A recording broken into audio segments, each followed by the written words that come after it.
G'day, this is Peter from Property Club, and this is young Quark. So today we're about to talk about Taiwan, Taipei Taiwan, and 10 reasons why it's a great place to live. My first number one reason is it's good for foreigners in respects to jobs, so working and making money. There's definitely opportunities there in English teaching jobs and jobs that aren't English teaching. So there's a lot of opportunity. I do recommend that you jump onto Facebook and look at groups like expat community groups, Taipei and Taiwan groups for expats on Facebook, because that's where you're going to find jobs. There's a lot of availability. I looked online. Most jobs, from what I've seen, you know, if you're looking at English teaching, you're looking at anywhere from about 40,000 to about 60,000 plus per month.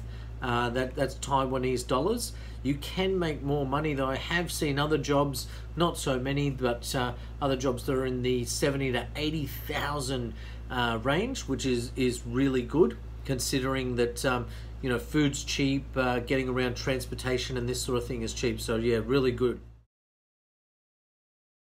All right, so the second thing, the other reason why I think it's actually great to live and spend some time in Taipei, Taiwan, is because there is a big expat community. It's huge. Like I just said, there is a huge community online when it comes to expat groups, different groups, Expat Taiwan, Expat Taipei, also different meetup groups for things to do like hiking, social events. Maybe you just want to go out partying, go out drinking, and you know, talk to people from, you know, your own country, or someone that at least speaks the same language. That's always good. In comparison to here in the Philippines, there's not so many foreigners that live here, especially young people. Whereas there are a lot of people, a lot of expats actually living and working in Taipei, and you should have you know, lots of people to bounce off, which is always good. What I found in mainland China, I lived in Hangzhou and Shanghai, is one of the best parts about that is the expats all stick together, right? We all used to go out together, we'd share our stories, we'd go out together, we'd break bread together, and that's always good fun. You know, friends are important. Obviously, I do recommend that you mix with the locals and try and learn the language, but it's always good to try and you know, find people that speak the same language and have other people to bounce off. That's important, and to learn from. So Quarky, he can be a bit lazy. He can be a bit like me. He's a bit of a bear, isn't he? Hey Quark, how you going? He's a bit like a bear. And you know, sometimes you might not be in the mood to walk. And for those that you know, don't have a car, your options are limited. You've either got to walk or take a bike or something like that. So in Taiwan, there's lots of options. There's lots of options and good infrastructure. You've got the MRT system, which is just wow, amazing. It was something like, I think, 170 Taiwanese dollars per day for a 24-hour pass if you're a tourist, and I believe it's about 1,100 or 1,200 Taiwanese dollars for the entire month if you want unlimited transit and travel on the MRT and bus system. So that's great, because you can just jump on the MRT and pretty much go anywhere in the city. If you want to go to the zoo, you want to go to the hot springs, you just want to go to Xinyi, to some trendy eatery or something, not a problem. Jump on the MRT and you're soon there in a matter of no time at all. The other thing I loved about Taipei is the natural wonders. I was shocked, I was taken back by the immense amount of natural wonders. Like, I'll give you some example. You've got these beautiful mountains, so surrounding the city are these beautiful mountains. You've got parks, like wonderful parks where you can go walking in, take your dog for a walk, like if you're like me and you've got a dog. Lakes, waterways, oceans, beaches, you name it, they've got it. It is there. So that's always good. Natural wonders are important. You know, it can be boring when you're living in a big, bustling concrete jungle of a city. It does get old, and it does get old really quick. So yeah, I recommend Taipei for that. It's got a really good mix of natural wonders in the city. It's really, again, I'm just blown away by the city. It's absolutely gorgeous. All right, so let's compare neighboring cities. So comparatively speaking, let's take Hong Kong, Seoul, and Tokyo and put that and throw that into the equation. So comparatively speaking, to own and buy and or rent property, because you've got to live somewhere whether you buy or you rent, it is very expensive in these places like Hong Kong, Tokyo, and Seoul. If you're renting, what you're going to find is you're going to end up paying thousands of dollars, not Taiwanese dollars, I'm talking real money here, US dollars, to find a suitable place to live on your own or share for less. Now, even if you find a place on your own, especially in a place like Hong Kong or Tokyo, the place is going to be tiny. Depending on where you are in the city, it's going to be like a dog box. It's going to be very small, might not have any windows and or any view or balcony. That's my experience. Whereas in Taipei, for a lot less money, you can rent very cheaply, and you're on the MRT line, you can get anywhere in the city, and the apartments are bigger, they're modern, they're nice, they've got balconies. Comparatively speaking, it is far, far cheaper for renting. Not only renting, but also buying. You can still buy from $100,000 to $200,000. Yes, that's right. It's unbelievable, but believe it or not, there are areas in Taipei where you can still purchase property that cheap. So yeah, that is absolutely 100% real, guys. So that's an option for those that do have money or want to stay long term. Absolutely.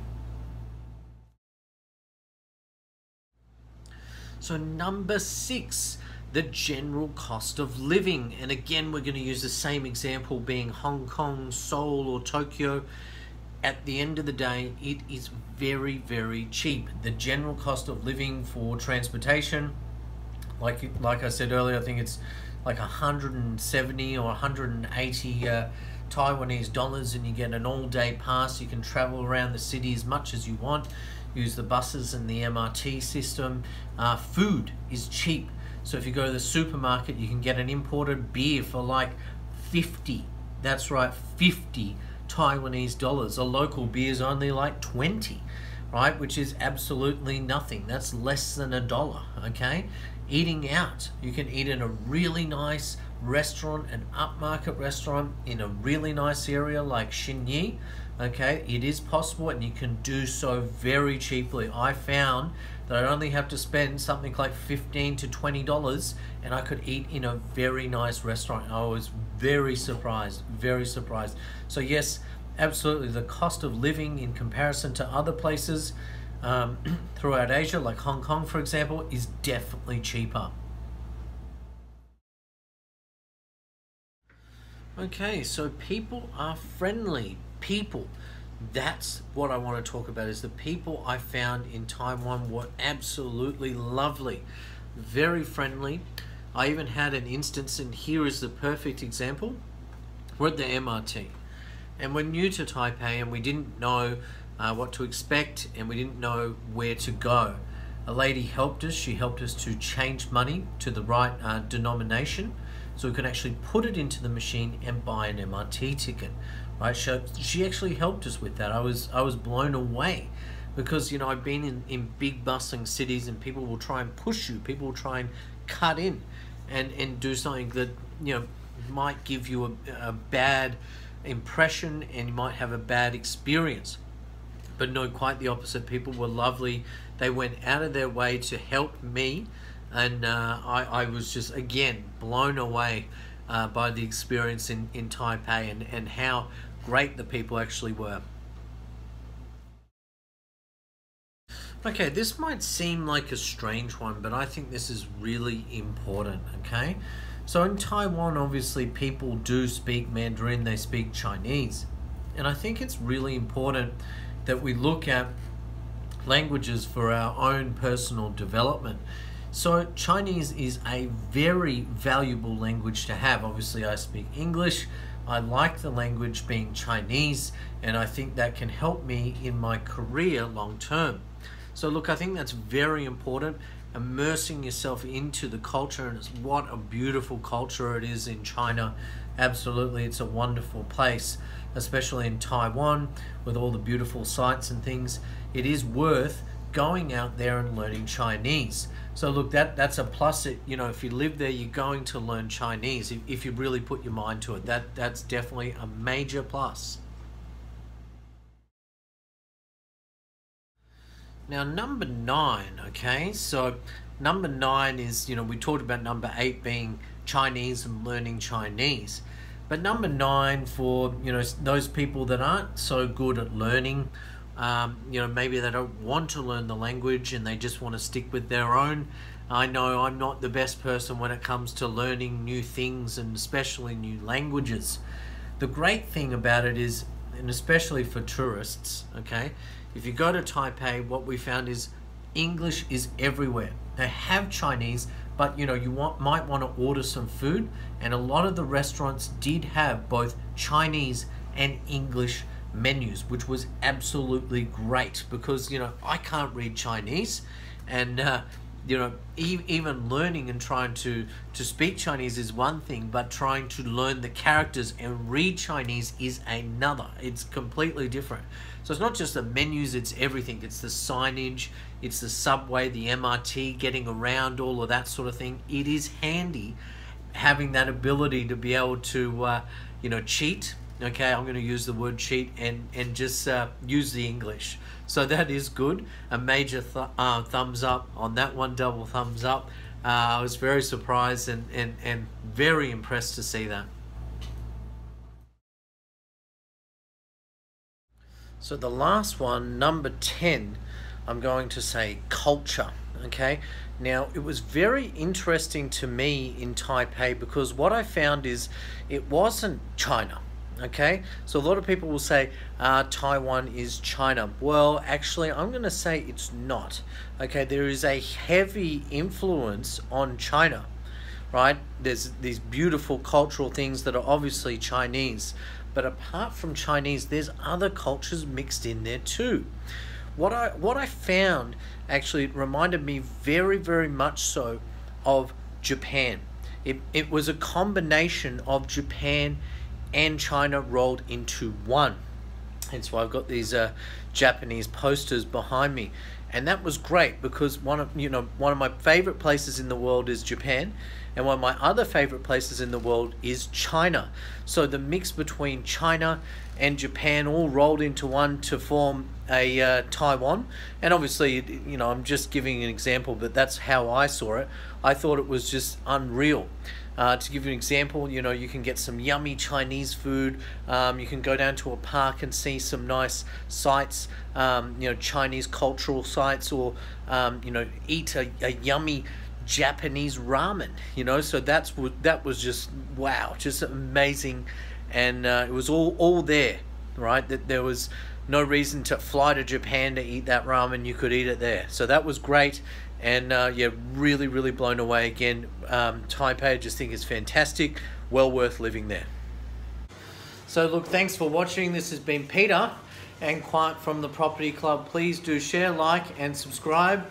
And we've got a little friend Jello here too. Do you want to say hello, Jello?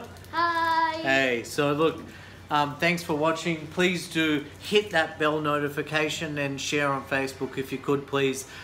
We need the support. Very much appreciate it. Thank you so much for watching. Double thumbs up.